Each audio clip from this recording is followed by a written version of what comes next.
All right, so following on from the video I made this morning, I wanted to more expand on like niches in World of Warcraft. And so Blizzard have decided, since Mr. Hazakosis has been in charge, that they really want to see classes with identifiable niches. They think that this gives the classes variety and it gives the classes identity. Now, the period or the era of World of Warcraft where Ghostcrawler was in charge saw a move away from this sort of class design philosophy in favor of trying to make every class reasonably well rounded for the sake of balance, so that people could play what they wanted. The famous saying, of course, being bring the player, not the class. However, since Hazakosis has been in charge, we've definitely been moving back towards bring the class, not the player. So, and that's in two ways. One is mandatory buffs and the reintroduction of those.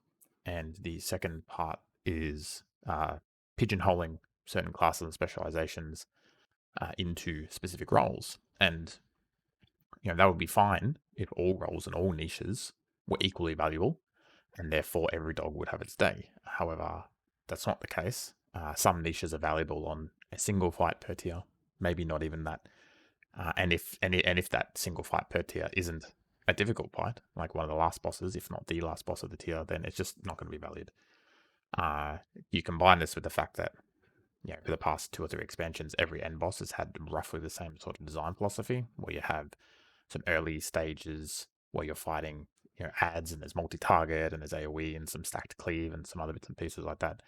And then eventually it divulges into a singular last phase where you do around about 40% of the boss's HP to finish, and it's a race to the finish line. It's a hard single target burn, often with complicated mechanics of movement, which you have to manage on top of keeping your raid DPS very high, which makes it quite challenging.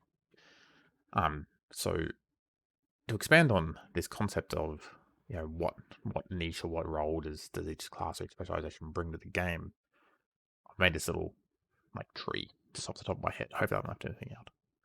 So if you can think about it as single target potential, multi-target potential, and mobility / uptime. I just do that mobility thing on the end because some classes are really good at maintaining their uptime, and other classes have some challenges. So, for example, a really good example of that is Arcane Mage. For a long time, Arcane Mage has simmed very high. It has very high single target and AoE potential. However, as soon as you start making Arcane Mages move around, their damage goes in the bin, and that's why they've never been competitive, or haven't been for several expansions. So to begin with single target, it can be thought of in 2 ways: burst single target or sustained single target, and then with a little caveat of an execute, right? So a good example for this would be for burst, in the current meta, you're looking at fire mages, and boomkins and warlocks. They're really bursty to various degrees, and they have different timings on their cooldowns. So which is going to be the strongest depends on the fight. Like if there's something that spawns every minute that needs to die, then fire mage is going to be highly desirable. If not, then maybe other things. For sustained damage, there are a number of good examples in the current meta, but also going back, like even way back to Worlds of Draenor, if you guys remember the Survival Hunter build back then, where you would go and you would go to Warcraft logs and you would look at the timeline of the damage, and you look for the peaks and where they're using their cooldowns and the lower, more sustained periods in between cooldowns, and there just wasn't one. It was just a flat line. So the advantage and disadvantage of burst and sustained single target really depends on the fight. Sustained single target is usually worse than burst, assuming that the burst single target classes even out to be roughly the same overall damage as sustained. So you would rather have a period of 20 seconds when your cooldowns are up, we just dump a tremendous amount of damage, and then you don't do very much damage between those periods. And on the whole, it evens out to be the same amount of damage as sustained. So the reason for that is just you handle mechanics and stuff a lot better. You get 20 seconds, you dump all your damage, then you spend the next 40 seconds or however long doing mechanics, and the penalty of moving and doing those mechanics, your damage is much lower because you're front loaded all your damage. You got all your damage out there, and then you handle mechanics while you're waiting for your cooldowns to come back around. For sustained damage classes, you're really relying on having really high uptime, and any uptime will make your damage just fall off a cliff. really good example of this, if you want to go look at some logs from last expansion, was Mechatalk. So Mechatalk really highlighted classes that were garbage at single target because they relied on their sustained damage. Fury Warrior was the perfect one. And I remember this because I always played Warrior, right? So yeah, Fury Warrior DPS in Battle Desirable was very good. They're a very desirable class, in my opinion, but they relied very much on doing sustained damage. And so you could see on Mecha Talk, they went from being one of the best classes to one of the worst, if not the worst. And you might be like, well, what the hell? Mecha Talk is a single target boss. Fury's good at single target. Why is Fury not excelling at this? And that's just because, you get one or two robots as a Fury Warrior, and your damage just halves because you can't front load your damage. You can't just burst it all out there and then go and do a robot during a period of low damage. You need that uptime. So that's generally how it works from the single target perspective. Burst is generally better than sustained. However, the single target, really the defining characteristic you're looking for is high. You want high single target. If your class does not have high single target, you're not a desirable class. Like you can have a whole bunch of these other things you're looking at on this tree, but if you don't have a single target, your class is not going to be good. Excellent example of this tier is Havoc. Havoc Demon Hunter, really good multi-target damage, has had it for most of the tier. Single target damage, not so good. So it's made it so that they were quite difficult to bring, even for, just regular guilds, let alone the world firsties. The next sort of damage that we want to look at is the multi-target. And this can be sort of in two ways. One is cleave, one is AoE. So the difference between cleave and AoE is cleave has a priority damage component. So an example of this would be the Demon Hunter's I-Beam. It does full damage to its primary target and does a reduced amount of damage to secondary targets. So cleave is important because there is almost never a reason to just AoE in World of Warcraft. You either have a pack of mobs where one mob has way more HP and you want to target him with the hardest hitting abilities and cleave off of him onto the other mobs. Or there's a priority damage mob that needs to die really fast and a bunch of shitty mobs that aren't too important, something like that. So functionally, AoE and cleave aren't too different. But if you're doing a hard boss, like for example, so let's look at the upcoming last boss of the next job, the new raid. What's her name? Sylvanas. Her second phase appears to be a huge age phase, just from looking at the dungeon journal. And in that, there will be priority targets that need to die. And, we'll all be doing the highest AoE damage we can. And ideally, it'll be a stacked AoE environment, but I actually don't know because we don't know that much about the fight yet. But undoubtedly, cleave damage will be very important as well because it will be priority damage that needs to be done in amongst the AoE. So with cleave, you can again subdivide that into spread and stacked cleave. So stacked cleave is it's kind of obvious. Like you pull the mobs together and then you cleave them all down. And again, you can have burst and sustained stacked cleaves. A good example of burst cleave could be fire mages. So they pop combust, they're slamming their pyroblasts into their primary target, they're building up their ignites, and then they're spreading those ignites to secondary targets. Sustained cleave, a good example of that is Fury Warrior. So you just meat cleaving every couple of GCD, just throw a whirlwind in so that your single target abilities just hit everything around you. Blade Flurry is a good example of sustained cleave as well. Another good one for burst cleave is actually Wild Spirits trick shots. So you can use double tap and you can just pump out a ton of aim shots that have been trick shotted in your Wild Spirits and just a ton of burst stacked cleave. But you still have that priority target, right? You're still aim shotting a specific target and then cleaving off of that target onto the ones that are around it. Spread cleave, the iconic spread cleave type class at the moment is Boomkins. They excel at spread cleave, but they have been nerfed quite significantly in this particular regard, going into the next tier. But Affliction Warlocks are also very good, but a really good example of spread cleave is Starfall, right? You press that button and it just makes little stars fall out of the sky and hit mobs you're in combat with, regardless of where they are. They don't need to be stacked up. And again, you could have burst spread cleave. So a good example of burst spread cleave here might be Destruction Warlock, where they havoc a target, they use all their cooldowns, they set up their havoc window correctly so that they can maximize it, and they just do a ridiculous amount of burst, dropping tons of chaos bolts in this havoc window. And sustained spread cleave, I mean, Starfall is another really good one. Multi-dotting from Affliction and using their new Spender, whatever it's called. It's a really good example of spread cleave. And of course, there can be an execute component to this as well. A really weird niche, though. It's almost never useful. Like, generally speaking, you always have enough cleave and AoE damage in your raid that you don't need to min-max it to the nth degree.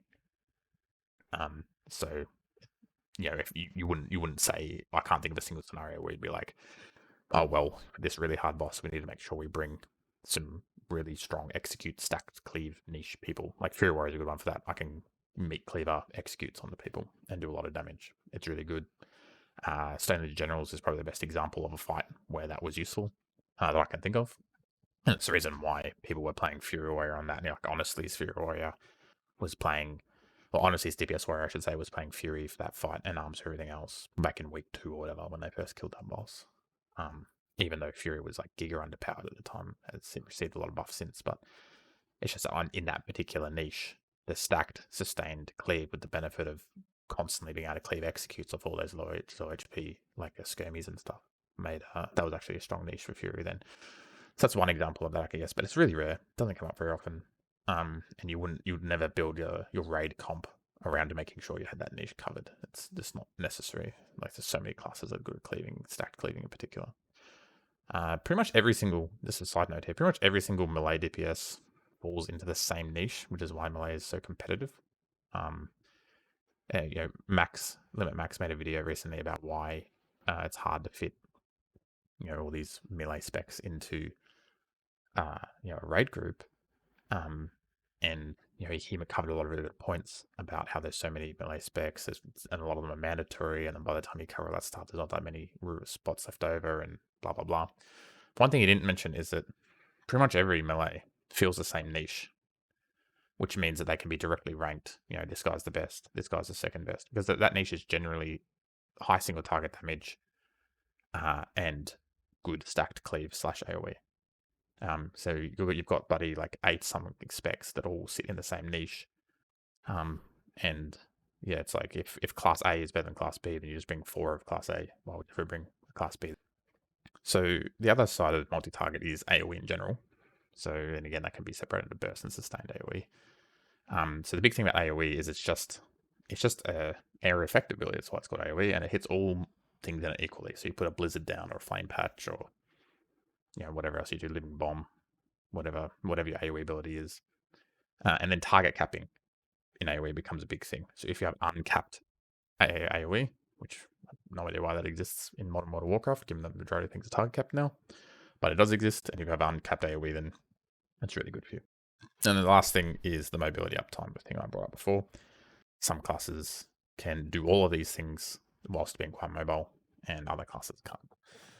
So we'll have a look at an example. So let's look at Fire Mage here. So single target.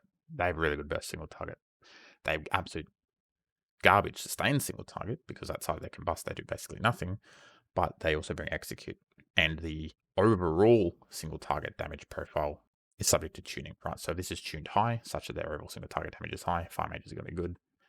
If they're tuned low, such that their overall single target damage is low, then the Fire Mage is going to be bad. It's that simple. But at the moment, it's quite good, and they provide a very valuable niche in burst single target damage on that 1 minute damage profile, which no one else in the game can even come close to matching them. So they're very strong. They're extremely mobile as well.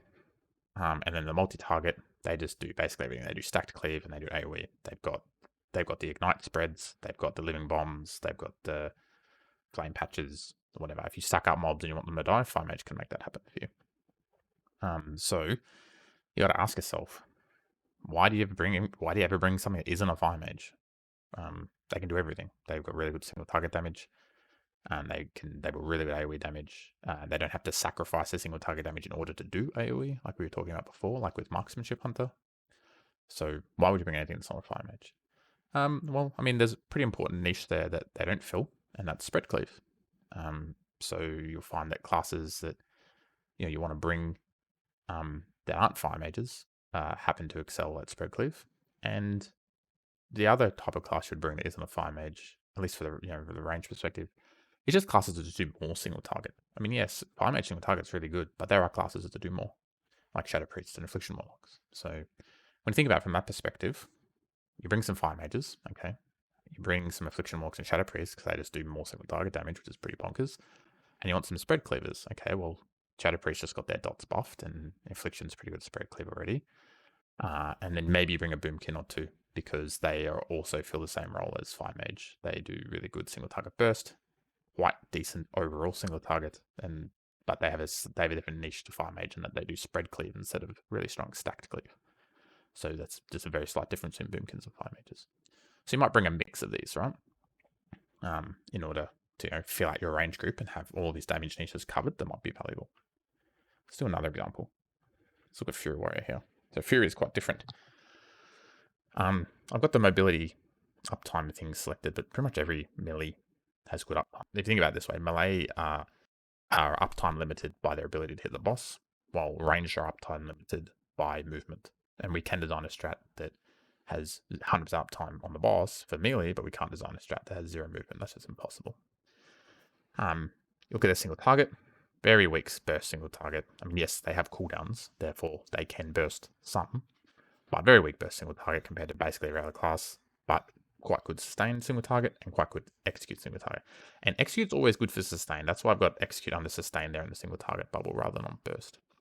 Because 1 or 2 executes doesn't matter, but a lot of executes over a 3 and a bit minute last phase, like on Denathrius, that matters a lot. So sustained executes is really good, and Fury is quite good at that. Look at their multi-target, AoE. They do some burst AoE with Blade Storm. It's not very good, but it's technically burst AoE. They have no sustained AoE, and the burst AoE is target capped at 8 targets. However, they do a good amount of stacked cleave. And this is generally the niche that all melee feel, as I was talking about before. It's all stacked cleave. They very rarely have actual legitimate AoE. And, it's sustained, and I can cleave executes. I don't do any spread cleave, of course, because I'm a Fury Warrior. But the only melee who's ever been able to do spread cleave are Feral Druids, and that's only on bosses where they can easily switch between the two of them. So something like Queen's Court, in Eternal Palace, your Feral Druid could constantly be switching between those two and putting bleeds on, so that something like Hans and Franz in Worlds of Draenor, quite often those two work on top of each other, but also quite often they weren't because one would be jumping around doing mechanics while we're hitting the other one. But if you timed that right as a Feral Druid and you're always refreshing your rips at the right time, you'd always have rips running on both Hans and Franz, and so that's kind of like a spread cleave type niche. It fills the same role. But outside of Feral Druids, no melee can do spread cleave. We're all about single target, and we're all about stacked cleave, which is why it's so difficult to find spots for every single melee in your A group. All right, so I hope that clarified it a bit, and maybe this is something we can talk about more at raid discussion. But this is what influences what is good, what is meta, and why we want to bring certain things to certain bosses. And it really doesn't overly matter for us on most bosses because we get there and we're over geared and it's fine. But when we get to the really hard bosses, like the last boss, there's usually a damage check or two. That's actually still quite challenging to meet, even with our gear. And so this stuff does actually start to matter.